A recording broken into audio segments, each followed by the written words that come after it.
sovchi keldi. Birortasini ham yoqtirmayapsan. Ha nima? O'tiraverasanmi shunaqa boshimda? Turmushingiz kechikmoqdami?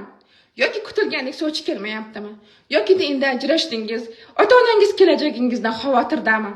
Aslo xavotir olmang. Alloh sizga xayrlisini tayyorlab qo'ygan. Faqatgina yaxshi niyat qiling. Seni izlab sovchi kanaliga bog'laning. Ha bolam, to'g'ri eshitdingiz.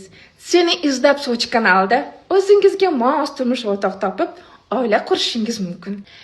Telegram kanalga o'tasiz. Adminga yozasiz. E'lon berasiz. Keyin sizga sovchilar aloqaga chiqishadi. Qarabsizki, baxtli hayot sizni kutmoqda. Hay hay baland jonim ulan chiqib hayot. Xudoga shukr.